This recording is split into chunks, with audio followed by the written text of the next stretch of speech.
فاتحہ۔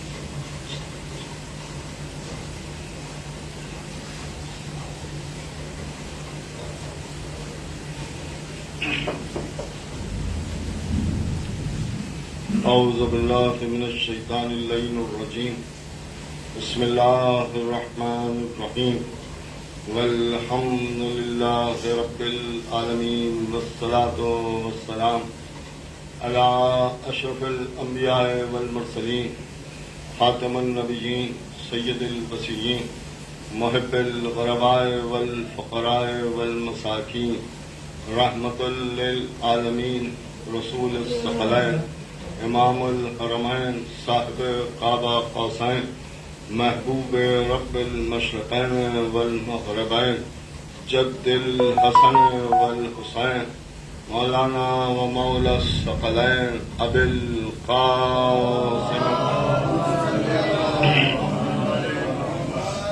وآل بیتہ الطیبین الطاہرین المعصومین المظلومین المنتخبین المنتجبین، الذین اذهب اللہ عنہم الرجس وطہرہم تطہیرا۔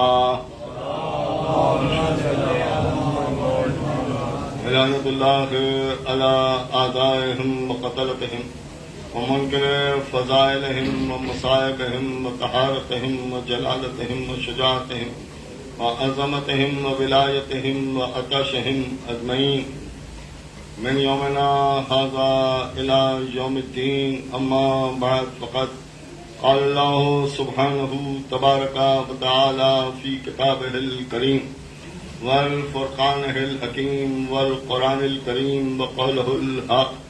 بسم اللہ الرحمن الرحیم، یا ایہا الذین آمنوا اوفوا بالعقود، صلوات کرتے ہیں۔ مختصر سی آیہ کریمہ، 5واں سورہ کی پہلی آیہ کریمہ کہ جس میں خدا اندازہ میں ارشاد فرما رہا ہے، وہ لوگوں جو ایمان لائے اپنے وعدوں کو پورا کرو۔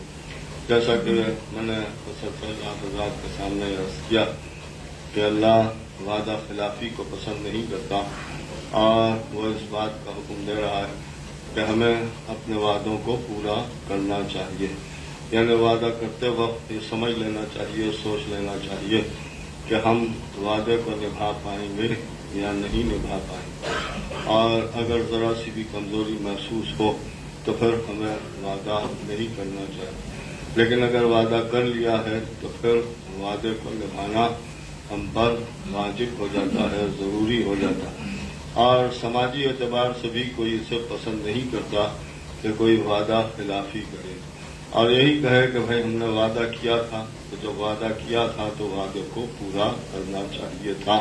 تو جب مخلوق اسے پسند نہیں کرتی تو پھر خالق کیسے پسند کرے گا؟ لہٰذا اس نے آواز دی کہ ہم اگر یہی کہنا چاہتے ہیں کہ ایمان لے آئے ہو تو اب وعدے کو پورا کرو، اور وعدے سے مراد کوئی اور وعدہ نہیں ہے بلکہ رسول اللہ نے جو 10 موقعوں پر امت سے وعدہ لیا ولایت علی کے سلسلے میں، اسی وعدے کو پورا کرنے کا حکم دیا گیا۔ اس کا مقصد یہ ہے کہ ہمیں یہ چاہیے ہے کہ ہم علی کی ولایت کا اقرار کریں اور علی ابن ابی طالب علیہ السلام کو خلیفہ بلا فصل جانے۔ ایک صلوات پڑھیں محمد۔ اب ظاہر سی بات ہے کہ الحمدللہ ہم اس فرقے سے تعلق رکھتے ہیں کہ جس کی پہچان ہی ولایت امیر المومنین سے ہوتی ہے، اس لیے کہ 72 فرقے اپنی جگہ پر ہیں، لیکن ہم جو پہچانے جاتے ہیں وہ علی ولی اللہ سے ہی پہچانے جاتے ہیں۔ اس کی سب سے بڑی دلیل اذان ہے کہ 72 فرقوں کی اذان ایک جیسی ہوتی ہے، ہماری اذان الگ ہوتی ہے، اس لیے کہ جس اذان میں علی ولی اللہ آ جاتا ہے تو زمانہ یہی کہتا ہے کہ یہ مسلمانوں کی نہیں، یہ تو شیعوں کی اذان ہو رہی ہے۔ ایک صلوات محمد۔ اب یہ ایک الگ مسئلہ ہے کہ اس میں دیکھیے بہت ہی آہستہ آہستہ تمہیدی طور پر آپ کے سامنے عرض کر رہا ہوں کہ لوگ ہمیشہ آل محمد کے مقابلے میں کسی نہ کسی کو لے کے آتے ہیں، اور جب لے کے آتے ہیں تو ہم تو یہی دیکھتے ہیں کہ جسے بھی لے کے آئے وہ آل محمد کے مقابلے میں ٹھہرا نہیں، بلکہ یوں سمجھ لیں کہ جسے لے کے آئے ہیں وہ آتا تو ادھر سے ہے، مگر جب ان کے سامنے آ جاتا ہے تو انہی کے قصیدے پڑھنے لگتا ہے۔ اس لیے کہ جیسے قرآن کو لے کے آئے کہ صاحب قرآن کو نہسوں کو بلند کیا، آل محمد کے مقابلے میں آئے تو علی نے یہی آواز دی کہ اگر یہ قرآن ہوتا تو ادھر نہ ہوتا ادھر ہوتا، اور جب زمانے نے دیکھا تو پھر جزدانوں میں پتھر ملے قرآن نہ ملا۔ ایک صلوات پڑھیں محمد اسی طرح سے آپ دیکھتے چلے جائیں کہ جیسے مثال کے طور پر نماز کی بات کی جاتی ہے اور یہ کہا جاتا ہے کہ شیعہ نماز تو پڑھتے ہی نہیں ہے، خالی حسین حسین کرتے ہیں۔ کبھی آپ غور فرمائیں کہ جب ہم نماز کی بات کرتے ہیں تو ہماری نماز بھی آل محمد ہی کی فضیلت بیان کرتی ہے، اس لیے کہ نماز کے لیے یہ کہا گیا کہ صاحب تمام عبادتوں کی معراج کا نام نماز ہے، اور تو میں نے پوچھا کہ نماز کی معراج کا نام کیا ہے تو جواب آیا کہ نماز کی معراج کا نام سجدہ ہے۔ دیکھیے نماز کی معراج کا نام سجدہ ہے۔ کسی نے مولائے کائنات غالب کل غالب حضرت علی بن ابی طالب علیہ السلام سے یہ سوال کیا کہ یہ مولا ایک رکعت میں 2 سجدے کیوں ہوتے ہیں؟ دیکھیے ایک رکعت میں 2 سجدے کیوں ہوتے ہیں؟ آج جو لوگ نماز کی تبلیغ کرتے ہیں بس وہ یہی کہا کرتے ہیں کہ نماز پڑھو نماز پڑھو، نماز اول ہے، نماز ضروری ہے، لیکن نماز پڑھنا اور ہے اور نماز کو سمجھ کے پڑھنا اور ہے۔ ایک صلوات پڑھیں محمد علیہ۔ تو یہ 2 سجدے کیوں ہوتے ہیں؟ تو امام نے ارشاد فرمایا کہ 2 سجدے اس لیے ہوتے ہیں کہ اس کا مقصد یہ ہے کہ جب سجدے میں سر رکھا اور خاک کے اوپر سر رکھ دیا تو اس کا مطلب یہ ہے کہ پروردگار تو نے ہمیں اسی مٹی سے پیدا کیا ہے، دیکھیے اسی مٹی سے پیدا کیا ہے، اور اس کے بعد جب سر اٹھایا تو اس کا مطلب یہ ہے کہ ہم اسی مٹی سے باہر آئے، اسی مٹی سے نکلے، اور اس کے بعد دوسرا سجدہ کرنے کے لیے جب خاک پر سر رکھا تو سر رکھنے کا مقصد یہ ہے کہ ہمیں پلٹ کے اسی مٹی میں مل جانا ہے، دیکھیے ہمیں پلٹ کے اسی مٹی میں مل جانا ہے، اور جب دوسرے سجدے سے سر اٹھاتا ہے تو یہ کہتا ہے کہ پروردگار تو آخرت میں ہمیں اسی مٹی سے پھر نکالے گا، دیکھیے پھر نکالے گا۔ آپ نے غور فرمایا اس کا مطلب یہ ہے کہ سجدے کا مقصد ہی یہ ہے کہ جب خاک پر سر رکھا گیا تو مطلب یہ ہے کہ پروردگار تو نے ہمیں اسی مٹی سے پیدا کیا، پروردگار تو نے ہمیں اسی مٹی سے پیدا کیا۔ تو اب ظاہر سی بات ہے کہ جس خاک پر سجدہ کرو گے اسی خاک کے لیے تو کہو گے کہ اسی مٹی سے پیدا کیا۔ ایک صلوات پڑھتے ہیں محمد والے، ایک اور صلوات پڑھتے ہیں محمد والے، ایک اور طرف ہے۔ اسی لیے ہم خاک شفا کی سجدگاہ سامنے رکھتے ہیں تاکہ زمانے کی سمجھ میں آ جائے کہ ہمیں کربلا کی مٹی سے پیدا کیا گیا اور اسی میں ہمیں واپس جانا ہے۔ ایک صلوات بھیجتے ہیں محمد والے، ایک اور بابا سے بلند صلوات فرمایا۔ اس کا مطلب یہ ہے کہ نماز بھی ہمیں درس دیتی ہے تو فضیلت آل محمد کا درس دیتی ہے۔ ایک صلوات پڑھیں محمد والے۔ اب یہ دیکھیے غور طلب ہے کہ اللہ کہہ رہا ہے وعدے کو پورا کرو، دیکھیے وعدے کو پورا کرو، اس لیے وعدے کو پورا کرو کہ جو میں نے وعدہ کیا وہ میں نے وعدہ نبھایا اور میں نے وعدے کو پورا کر دیا۔ اس لیے کہ اللہ نے کیا وعدہ کیا کہ اللہ نے وعدہ یہ کیا کہ ہم نے صراط مستقیم کو قائم کر دیا اور ہم تمہیں صراط مستقیم تک پہنچائیں گے، ہم تمہیں ہدایت کریں گے۔ اب ظاہر سی بات ہے کہ وہ اللہ ہے، وہ خالق ہے، وہ رازق ہے، وہ پیدا کرنے والا ہے، اور وہ ہم سے یہ وعدہ کر رہا ہے کہ ہم نبھائیں گے اور ہم تمہیں سیدھے راستے پر چلائیں گے، جس کے لیے اللہ نے 1,24,000 پیغمبروں کا سلسلہ بنایا، یہ انبیاء دنیا میں آتے رہے اور آ کے دین اسلام کی تبلیغ کرتے رہے. اب ظاہر سی بات ہے کہ جو کچھ یہ عمل کریں گے وہی ہمارے لیے ہدایت ہوگا. دیکھیے وہی ہمارے لیے ہدایت ہوگا. کبھی آپ غور کریں کہ انبیاء کے حالات کو دیکھیں تو ایک ایک منزل کے اوپر ہمیں ہدایت ہی ملتی ہوئی نظر آتی ہے.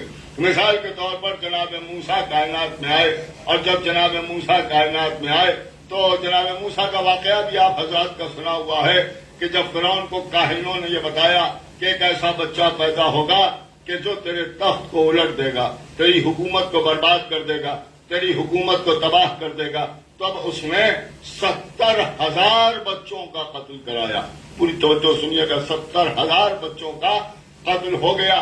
لیکن موسیٰ کو کیونکہ اللہ کو بچانا تھا لہذا اللہ نے انہیں بچا لیا. نہیں توجہ فرما رہے ہیں، اللہ کو بچانا تھا لیکن اللہ نے انہیں بچا لیا. ایک موسیٰ کی جان بچانے کے لیے نہیں توجہ فرما رہے ہیں 70,000 بچوں کا خون بہنا اللہ نے گوارا کیا لیکن موسیٰ کو بچا لیا. آپ انصاف سے بتائیں بھائی کہ جب موسیٰ کے نام پر 70,000 بچوں کا خون بہ جائے تو اللہ ناراض نہیں ہوتا. تو اگر فخر موسیٰ کے نام پر ہمارے سر سے چند قطرے بہ جائیں، ایک صلوات پڑھیں محمد والے محمد، ایک اور صلوات بھیجیں محمد. اور خدا کی قسم کیا منزل ہے، موسیٰ کائنات میں آ گئے، ولادت ہو گئی. اور فرعون کی موجیں ہم دیکھیے ماشاء اللہ بالکل سامنے کی بات آپ کے سامنے عرض کر رہا ہوں. آج لوگ کم ہیں لیکن جب کم ہوتے ہیں تبھی بہتر رہتا، اس لیے کہ بھیڑ ہونا اور ہے، مجمع ہونا اور. یہاں تو معاملہ یہ ہے کہ 5 ایسے ہوں کہ مباہلہ جیت لیا جائے. ایک صلوات وہ ہے محمد، ایک اور صلوات بھیجتے ہیں محمد. یہ بالکل سامنے کی بات میں آپ کے سامنے عرض کر رہا ہوں کہ جناب موسیٰ کی ولادت ہو گئی اور ماں موسیٰ کو لیے ہوئے بیٹھی ہوئی ہیں، پریشان ہیں، اس لیے کہ ایسا نہ ہو کہ کوئی خبر کر دے کہ یہاں بیٹا پیدا ہوا. اور جب فرعون والوں کو معلوم ہوا کہ اس گھر میں بچہ پیدا ہوا ہے تو وہاں کی فوجیں آئیں. پوری توجہ سنیے گا، پڑھیے گا تفسیروں میں اور قرآن میں اور جناب موسیٰ کے حالات کو کہ فوراً وہاں سے جناب موسیٰ کی ماں اٹھی بچے کو لے کے اور موسیٰ کو تنور میں ڈال دیا، تنور میں ڈال دیا. فوجیں اندر داخل ہوئیں اور جب فوجیں اندر داخل ہوئیں تو ملازمہ نے آگے بڑھ کے تنور کو روشن کر دیا. پہلے اس میں آگ جلا دی. اب جب آگ جلا دی تو ماں بے چین ہے، اس لیے کہ ماں کو معلوم ہے کہ بچہ تنور میں ہے، اور ملازمہ نے وہیں آگ بھی روشن کر دی. آپ غور کر رہے ہیں جو میں عرض کر رہا ہوں، ایک تنور میں آگ بھی ہے اور موسیٰ بھی ہیں، آگ بھی ہے اور موسیٰ بھی ہیں. فوجوں نے سب طرف تلاشی لی اور تلاشی لے کے واپس چلے گئے. جب واپس چلے گئے تو جناب موسیٰ کی ماں نے، دیکھیے قرآن ہے، موسیٰ کی ماں نے اپنے منہ پر تماچے مارے اور یہ کہا کہ ہائے تو نے کیا غضب کیا، میرے بچے کو جلا دیا. عجیب جملہ ہے. موسیٰ کی ماں نے موسیٰ کی محبت میں منہ پر تماچے مارے. بھائی اسی کو تو ماتم کہا جاتا ہے. آج زمانہ ہم سے پوچھتا ہے کہ آپ حسین کی محبت میں منہ کیوں پیٹتے ہیں. میرا سوال ہے کہ موسیٰ کی ماں نے موسیٰ کی محبت میں کیوں منہ پیٹا. ایک صلوات وہ ہے محمد والے محمد. اس سے یہ تماچوں کا ماتم بالکل ثابت ہوتا ہے. اب دوسری بات یہ ہے کہ اب جا کے دیکھا، اور جب جا کے دیکھا تو کیا دیکھا کہ آگ بھی روشن ہے اور موسیٰ بھی بیٹھے ہوئے ہیں. ایک تنور میں نور بھی ہے اور نار بھی ہے. موسیٰ نبی ہیں، نبی کے پہلو میں نار ہے. نہیں توجہ فرما رہے ہیں. لیکن نار نور کو نقصان نہیں پہنچا رہی ہے، اور موسیٰ نار کو بجھا بھی نہیں رہے ہیں، نہیں توجہ فرما رہے ہیں، اس لیے کہ اگر موسیٰ کی وجہ سے یہ آگ بجھ جاتی تو پھر نذیر بن جاتی کہ نبی کے پہلو میں اگر آگ والے آ جائیں گے تو پھر انہیں آگ نہ رہے گی، نور میں تبدیل ہو جائے گی۔ اللہ نے شروع سے یہی بتایا کہ نبی کے پہلو میں اگر آگ آ جائے گی تو آگ رہے گی، نور آ جائے گا تو نور رہے گا۔ ایک صلوات بھیجتے ہیں محمد والے محمد، کیا سمجھ آیا؟ ایک اور صلوات بھیجتے ہیں محمد والے۔ دیکھیے بچے کو نکال لیا گیا، آگ روشن رہی لیکن آگ رہی، دیکھیے آگ رہی، نبی کے پہلو میں تھی آگ رہی۔ اب موسیٰ کو حکم ہوا اللہ کا کہ ایک صندوق میں رکھ کے پانی کے حوالے کر دو، دیکھیے پانی کے حوالے کر دو، اور میرا یہ وعدہ ہے کہ میں تم سے ملاؤں گا۔ اللہ کے وعدے پر مادر موسیٰ کو یقین ہے۔ جناب موسیٰ کو ایک صندوق میں رکھا اور اسے دریائے نیل کی موجوں میں ڈال دیا۔ پانی کی سطح پر یہ صندوق چلا، کہ سب آپ کا سنا ہوا، بس ذرا سا متوجہ ہو جائے، یہ صندوق چلا، یہ موسیٰ ہے صندوق میں۔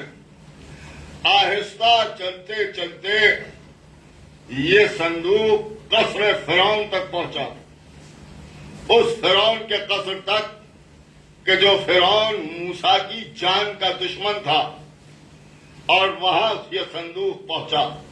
جب صندوق پہنچا تو زوجہ فرعون آگے بڑھی، آگے بڑھ کے کہتی ہے صندوق بہت بہتر ہے اور یہ مجھے پسند ہے۔ فرعون پانی میں اترا، ہاتھ بڑھایا، اور جب ہاتھ بڑھایا تو یہ صندوق پیچھے کھسک گیا۔ دیکھیے قرآن ہے جو میں عرض کر رہا ہوں، پیچھے کھسک گیا۔ پھر اس نے ہاتھ کھینچ لیا، صندوق پھر آگے بڑھا۔ جب اس نے پھر ہاتھ بڑھایا تو صندوق پھر پیچھے ہٹ گیا۔ کئی بار جب ایسا ہوا تو فرعون نے کہا کہ بھئی یہ تو میرے ہاتھ نہیں آتا۔ اب زنے فرعون آگے بڑھی، ہاتھ بڑھایا تو صندوق ہاتھ میں آ گیا۔ میں سوچنے لگا کہ ایسا کیوں ہوا؟ فرعون اس صندوق کو ہاتھ نہیں لگا سکا۔ کیوں؟ کہ اس لیے کہ فرعون ہے کافر اور کفر نجاست ہے، اور اس صندوق کو قرآن نے تابوت موسیٰ کہا ہے۔ نہیں توجہ فرمائی آپ، تابوت موسیٰ کہا ہے۔ اب بات سمجھ میں آئی کہ بھیا جب موسیٰ کا تابوت کوئی حالت نجاست میں نہ چھو سکا تو فخر موسیٰ کا تابوت کوئی حالت نجاست میں کیا چھوئے گا؟ ایک صلوات بھیجتے ہیں محمد والے، ایک اور صلوات بھیجتے ہیں محمد والے۔ یہ سب تمیز کے طور پر عرض کر رہا ہوں۔ اب بہرحال اس صندوق کو نکالا گیا اور جناب موسیٰ نکلے تو سن فرعون نے اپنی آغوش میں لے لیا اور کہا یہ میرا بیٹا، میں اس کی پرورش کروں۔ اب یہ خاموش ہے لیکن کہتا ہے چیک تو کر لیں، اور پھر چیک کیا، اور جب چیک کیا تو کیا ہوا کہ ایک طرف لال رکھا گیا اور ایک طرف انگارہ رکھا گیا۔ فرعون کیا کہہ رہا ہے کہ اگر یہ اللہ کا نبی ہے تو یہ لال اٹھائے گا، اس کا ہاتھ غلطی نہیں کرے گا۔ نہیں توجہ فرمایا۔ اس کا مطلب یہ فرعون تھا، کافر تھا، خدائی کا دعوے دار تھا، موسیٰ کا کلمہ نہیں پڑھتا تھا، مگر اتنا جانتا تھا کہ نبی کبھی خطا نہیں کر سکتا۔ اے صلوات ہے محمد والے آپ نے بات فرمایا۔ اور موسیٰ نے لال کی طرف ہاتھ بڑھایا اور جب لال کی طرف ہاتھ بڑھایا تو جبریل نے ہاتھ اٹھا کے انگارے پر رکھ دیا، ہاتھ جل گیا۔ جب ہاتھ جل گیا تو فرعون نے کہا ہاں یہ وہ نبی نہیں ہے، دیکھیے وہ نبی نہیں ہے، پوری توجہ سنیے۔ موسیٰ کی پرورش ہونے لگی۔ اب فرعون ایک دن گود میں لیے بیٹھا ہے، اور جیسے ہی گود میں لیا کہ موسیٰ نے ہاتھ بڑھایا اور ہاتھ بڑھا کے اس کی داڑھی کو پکڑا، اور داڑھی کو پکڑ کے ایک زوردار تماچا اس کے منہ پر مارا۔ دیکھیے تماچا مارا، وہ محو حیرت ہو گیا۔ اب سوال یہ پیدا ہوا کہ ایسا کیوں ہوا؟ تو علماء نے، مفسرین نے لکھا کہ وجہ یہ تھی کہ وہ کافر تھا، اور کافر نے نبی کو اپنی آغوش میں لے لیا، لہذا نبی کو تماچا تو مارنا ہی تھا۔ نہیں سوچو فرمائی تو بھیا موسیٰ جیسا نبی اگر کافر کی گود میں آ جائے تو تماچا مار دے، تو اس کا مطلب یہ ہے کہ ختمی مرتبت جس کی گود میں پلے پھر اسے کافر نہیں کہا جائے گا، سچا مومن کہا جائے گا۔ ایک صلوات بھیجتے محمد مومن کہا جائے گا۔ بہرحال موسیٰ پرورش پاتے رہے، اور اس کے بعد جناب موسیٰ نے رسالت کا اعلان کیا۔ فرعون سے جھگڑے شروع ہو گئے، فرعون قتل پر آمادہ ہو گیا۔ جناب موسیٰ اپنے ساتھیوں کو لے کے چلے، دریائے نیل آ گیا۔ غور سے سنیے گا جو میں عرض کر رہا ہوں۔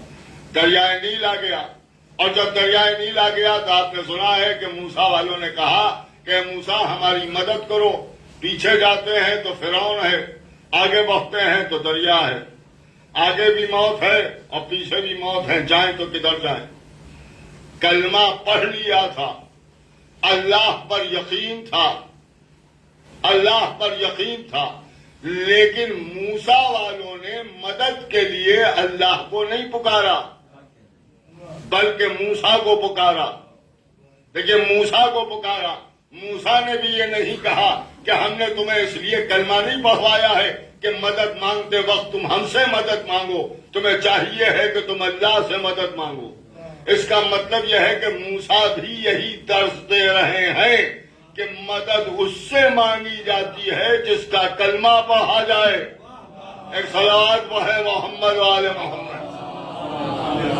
اور انہیں نے موسیٰ سے مدد مانگی، موسیٰ سے مدد مانگی تو موسیٰ نے اسے کو دریائے نیل پر مارا۔ مجھے بس ایک ہی بات مجھے عرض کرنا ہے، یہاں پہ ہاں ایک بات اور لکھی ہوئی تھی، اور وہ یہ لکھی ہوئی تھی کہ کچھ لوگ ایسے تھے کہ جو ادھر بھی رہتے تھے ادھر بھی رہتے تھے، اور جب انہوں نے دیکھا کہ موسیٰ نے راستے بنا دیے ہیں تو وہ راستوں پر سے دوڑ کے موسیٰ والے جو تھے وہ نکل گئے۔ تب ان کی سمجھ میں آیا کہ اگر فرعون کے ساتھ رہیں گے تو فرعون ہمیں مار سکتا ہے، لہذا وہ بھی دوڑے اور چاہا کہ موسیٰ کے لشکر سے مل جائیں، لیکن روایت نے کہا کہ فرشتوں نے تماچے مار مار کے انہیں فرعون کے لشکر سے ملا دیا۔ نہیں غور فرمایا؟ اس کا مطلب یہ ہوا کہ جو ایک طرف رہتے تھے وہ تو نجات پا گئے، لیکن جو ادھر بھی ادھر بھی، صلوات وہ ہے محمد والے محمد۔ یہ واقعہ تھا۔ پھر جناب موسیٰ والے ان 12 راستوں سے نکل گئے۔ اب انہی راستوں پر فرعون چلا، اور جب فرعون چلا تو وہی راستے اس کی ہلاکت کا سبب بن گئے۔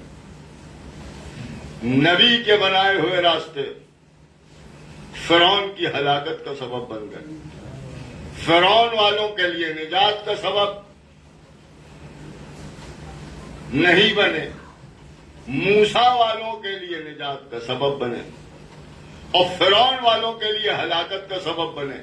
اس کا مطلب یہ ہے کہ نبی کے بنائے ہوئے راستے پر بھی چلو تو وہی راستہ کسی کو ہلاک کر دیتا ہے اور کسی کو نجات دلا دیتا ہے۔ نجات انہیں ملی جو موسیٰ کی محبت کے ساتھ جا رہے تھے، ہلاک وہ ہو گئے جو موسیٰ کی عداوت کے ساتھ جا رہے تھے۔ اب سمجھ میں آیا کہ اگر محبت ہے تو نبی کا بنایا ہوا راستہ نجات دلائے گا، اور اگر محبت نہیں ہے تو وہی راستہ ہلاکت کا سبب بن جائے گا۔ اب نماز ہے، روزہ ہے، حج ہے، زکوٰۃ ہے، یہ ساری چیزیں نجات کا راستہ ہیں، مگر اگر محبت اہل بیت کے ساتھ نماز پڑھو گے تو نجات مل جائے گی، اور محبت اہل بیت نہیں ہے تو یہی نماز ہلاکت کا سبب بن جائے گی۔ ایک صلوات کہتے ہیں محمد وعلی محمد۔ اور فرعون ڈوبنے لگا، دیکھیے فرعون ڈوبنے لگا، جب ڈوبنے لگا تب اس نے موسیٰ کو پکارا کہ موسیٰ میری مدد کرو، میں اللہ پر بھی ایمان لے آیا، میں آپ پر بھی ایمان لے آیا، مجھے بچا لو۔ موسیٰ نے پانی کو حکم دیا کہ غرق کر، اور غرق ہوا، پھر چیخا موسیٰ بچا لو، پھر موسیٰ نے نہیں سنا، پھر چیخا۔ کچھ لوگوں نے لکھا کہ 70 مرتبہ فرعون نے چیخ چیخ کے کہا کہ موسیٰ بچا لو۔ ایک بات میں آپ کے سامنے عرض کروں، ایسا بھی ہو سکتا تھا کہ اللہ پہلے ہی غرق کر دیتا، دریائے نیل تک جانے کی نوبت ہی نہ آتی، جیسے ہی پانی میں گیا تھا ویسے ہی ختم ہو جاتا۔ یہ اتنی دیر کیوں لگائی گئی؟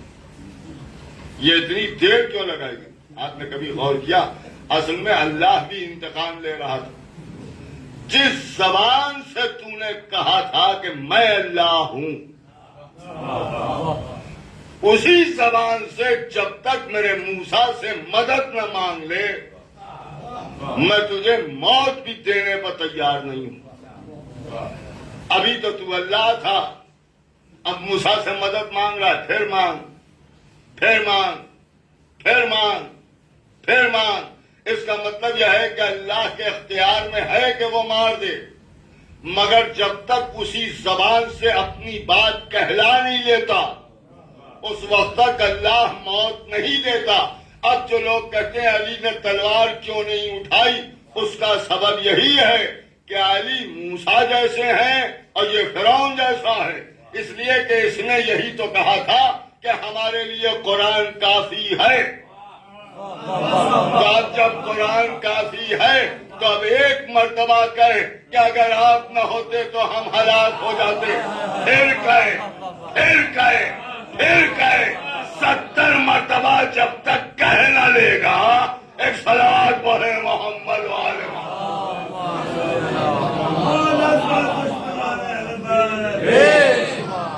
ایک اور صلوات بھیجتے ہیں محمد والے۔ فرمایا کہ 70 مرتبہ یہ کہا کہ اگر علی نہ ہوتے تو ہم ہلاک ہو جاتے۔ اس سے پہلے ایک بات میں نے عرض کی تھی آپ کے سامنے کہ مسلمانوں نے کہا کہ بھائی یہ تو بڑی شان والے تھے اور بڑی عظمت والے تھے۔ کیا خوبصورت بات کہی، میں نے کہا کہ صاحب ان کی زبان سے اللہ بولتا تھا۔ آپ نے غور فرمایا، ان کی زبان سے اللہ بولتا تھا، اور جب ہم نے یہ سنا تو ہم نے کہا ہو سکتا ہے بولتا ہو، بھائی ہو سکتا ہے بولتا ہو، اس لیے کہ ہم نے انہیں کہیں بولتے تو سنا نہیں۔ پر ان سے جب سنا یہی سنا کہ علی نہ ہوتے تو ہم ہلاک ہو جاتے، علی نہ ہوتے تو ہم ہلاک ہو جاتے۔ اب کہیے کہ اللہ ان کی زبان سے بولتا ہے۔ ایک صلوات پڑھے محمد والے محمد، ایک اور آواز بلند صلوات بھیجتے ہیں محمد۔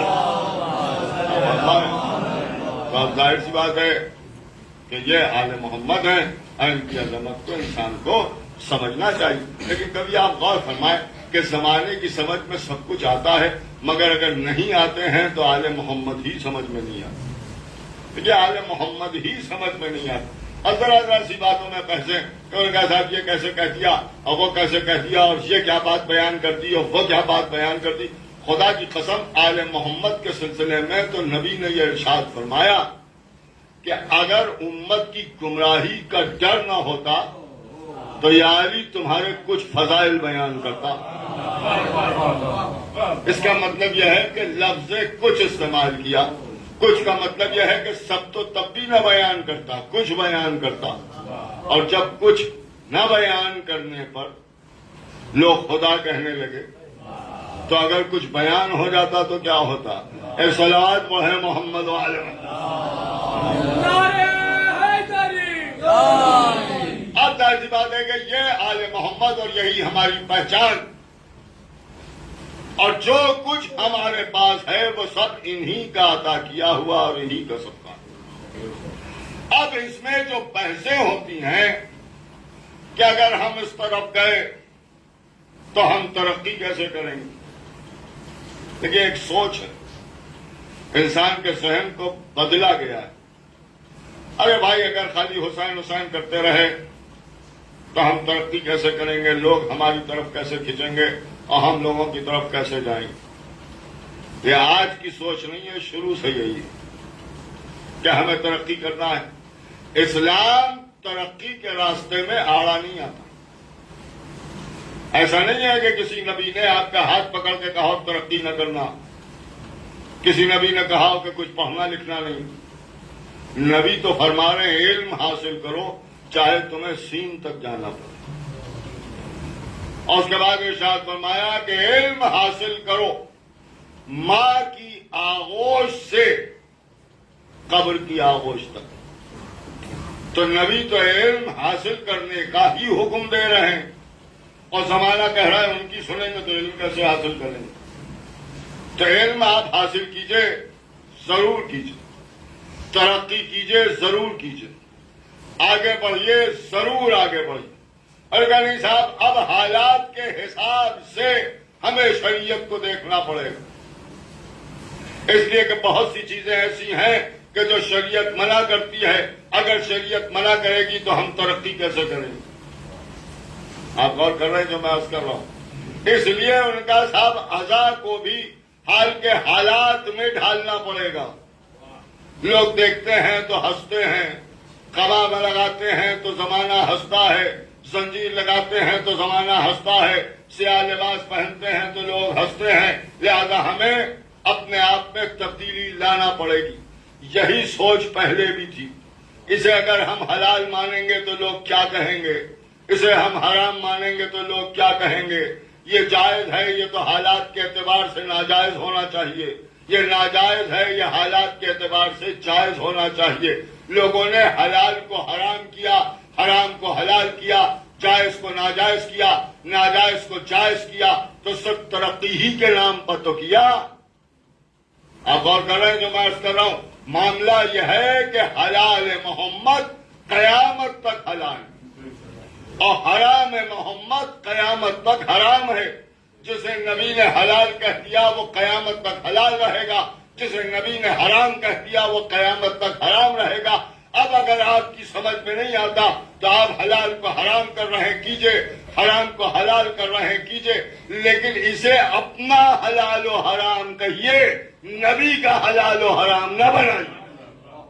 یعنی یہ آپ کا حلال و حرام ہے، نبی والا حلال و حرام نہیں ہو سکتا۔ ویسے ہی اگر عزا کا کوئی رکن آپ کی سمجھ میں نہیں آ رہا ہے تو اسے حرام سمجھنا ہے تو سمجھیے، مگر اسے عزائے سرکار سید الشہداء والا حرام و حلال نہ سمجھیے۔ اس لیے کہ یہاں جو ہمیشہ سے حلال ہے وہ حلال ہے، اور جو حرام ہے وہ حرام ہے۔ عزیزان محترم، اگر اس حلال و حرام کو بچایا ہے تو کربلا میں حسین ابن علی نے اپنا بھرا ہوا گھر لٹایا ہے، تب یہ دین بچا ہے۔ آپ ذرا غور فرمائیں کہ ایک دوپہر میں بھرا گھر لوٹ لیا گیا۔ آج محرم کی 3 تاریخ، اور 3 تاریخ اصحاب امام حسین علیہ السلام کا تذکرہ ہے۔ آقا حسین کربلا کی سرزمین پر ہیں۔ عجب واقعہ ہے امام حسین علیہ السلام، لشکر پر لشکر آ رہے ہیں، اور جو آ رہے ہیں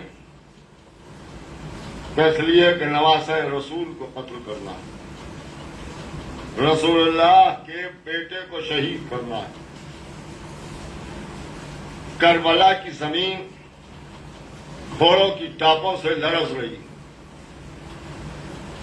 معلوم ہوا خولی کا لشکر آ گیا، پھر پتہ چلا ہرملا پہنچ گیا، پھر معلوم ہوا شمر کا لشکر آ گیا کہ ایک مرتبہ شہزادی زینب نے امام حسین کو بلایا اور بلا کے فرمایا کہ بھیا کوئی ایسا نہیں ہے کہ جسے آپ بھی بلا لیں۔ امام حسین علیہ السلام نے فرمایا کہ بہن، میں اپنے بچپن کے ساتھی حبیب ابن مظاہر کو خط لکھتا ہوں۔ یہ خانوادہ کوفے میں تھا اور حبیب نے جناب مسلم کی بڑی نصرت کی تھی۔ جس وقت جناب مسلم کوفے پہنچے ہیں اور ہاتھ کے ہاتھ پر بیعت ہوئی ہے، تو بیعت کا ماحول بنانے میں جناب حبیب ابن مظاہر بھی پیش تھے۔ حسین کے بچپن کے ساتھی تھے اور ان کے والد جن کا نام مظاہر ہے یہ مولا علی پر جان دینے والوں میں تھے۔ مدینہ کا واقعہ ہے کہ ایک روز مظاہر نے مولا علی کی دعوت کی، ساتھ میں حبیب بھی تھے۔ جب دعوت دینے کے لیے پہنچے تو حبیب نے کہا کہ میرے آقا جب آپ آئیے گا تو ساتھ میں میرے آقا حسین کو بھی لائیے گا۔ مولا علی نے اسے قبول فرمایا اور اس کے بعد وقت پر یہ لوگ پہنچے۔ آپ کو معلوم ہے کہ حبیب مکان کے بالا خانے پر تھے، پیر پھسلا اور کنویں میں گر گئے۔ جب نکالا گیا تو حبیب اس دنیا سے جا چکے تھے۔ مظاہر نے لاش کو ایک چٹائی میں لپیٹ کے گوشے میں رکھ دیا۔ ماں نے رونا شروع کیا، مظاہر نے روکا اور کہا کہ اگر مولا کو یہ معلوم ہو گیا تو میرا آقا کھانا نہیں کھائے، بعد میں ہم لوگ بیٹھ کے رو لیں گے۔ لاشا ایک گوشے میں رکھا ہوا تھا۔ مظاہر نے آ کے دروازہ کھولا، مولا علی اپنے دونوں شہزادوں کے ساتھ گھر میں آئے، دسترخوان بچھایا گیا۔ امام حسین نے فرمایا کہ حبیب کہاں ہے؟ مظاہر نے کہا کہ آپ کھانا نوش فرمائیں، وہ بھی آ جائیں گے۔ لیکن جب اصرار بڑھا تو مظاہر نے رو کے بیان کیا کہ حبیب اس دنیا سے گزر گئے۔ حسین نے کہا لاشے کو لاؤ۔ جب لاشا سامنے آیا، آقا حسین نے 2 رکعت نماز پڑھی، پھر ہاتھ آسمان کی طرف بلند کر کے آواز دی، پروردگار جب زینب کہے گی تو میں کسے بلاؤں گا؟ میں اتنا کہنا تھا کہ حبیب سلام کرتے ہوئے اٹھے اور اٹھ کے گلے لگ گئے۔ مظاہر نے اپنے بچے کو دیکھا اور اس کے بعد بازو پکڑ کے کہا کہ مظاہر اے حبیب اتنا یاد رکھنا کہ تیری اللہ کی دی ہوئی زندگی ختم ہو گئی، اب یہ زندگی حسین نے دی ہے، اب یہ زندگی حسین نے دی ہے۔ اگر وقت پڑے تو پھر حسین پر اپنی جان کو نثار کر دینا۔ دن گزرتے رہے یہاں تک کہ حبیب ابن مظاہر بڑے ہو گئے۔ حبیب کوفے میں ہیں، ادھر امام حسین نے خط تحریر کیا اور خط تحریر کر کے حبیب کو بھیجا۔ حبیب کو خط ملا، حبیب فوراً تیار ہوئے، گھوڑے پر سوار ہوئے اور اس کے بعد کربلا کا رخ کیا۔ عزیزان محترم، واقعہ آپ کو معلوم ہے کہ ادھر حسین اپنے لشکر میں علم بانٹ رہے ہیں۔ ایک علم کو روکے رکھا، کسی نے پوچھا کہ یہ علم کس کو دیا جائے گا؟ امام حسین نے فرمایا کہ اس علم کا وارث ابھی آتا ہوگا۔ بس یہ کہہ کے آپ نے راہ کوفہ کی طرف دیکھا، لوگ دیکھ رہے تھے، کچھ گرد اٹھی۔ اب جو گرد اٹھی تو حسین نے آواز دی علی اکبر دیکھو چچا آ رہے ہیں، استقبال کے لیے جاؤ۔ عباس و علی اکبر دوڑتے ہوئے چلے، حبیب اس لشکر میں آ گئے۔ اب جو حبیب اس لشکر میں آئے تو اس لشکر میں خوشی کی ایک لہر گھوم گئی، سب نے مل کے نعرہ تکبیر بلند کیا۔ یہ آواز خیمے میں پہنچی، زینب نے فضہ کو بلایا، دیکھو کیسی خوشی ہے۔ فضہ دروازے تک پہنچی، دروازے پر در خیمہ پر کھڑے ہو کے آواز دی کہ حسین یہ کس بات کی خوشی منائی جا رہی ہے؟ کہ امام حسین نے فرمایا فضہ ہمارا بچپن کا دوست حبیب آ گیا، بس یہ آ کے بیان کیا. زینب تڑپ کے اٹھی کہ فضا جاؤ جا کے حبیب کو ہمارا سلام کہہ دو. میں اتنا کہنا تھا کہ حبیب نے منہ پر تماچے مارنا شروع کر دیے. آواز دی اے مولا آپ پر یہ وقت آ گیا کہ شہزادیاں غلاموں کو سلام کہلا رہی ہیں. میں اتنا کہنا تھا میں کہوں گا اے حبیب اے زینب کے سلام کی قدر کرنے والے ذرا اس وقت آ جاؤ کہ جب سر سے چادر چھینی جا رہی ہے اور سکینہ کے منہ پر تماچے لگائے جا رہے ہیں. چلو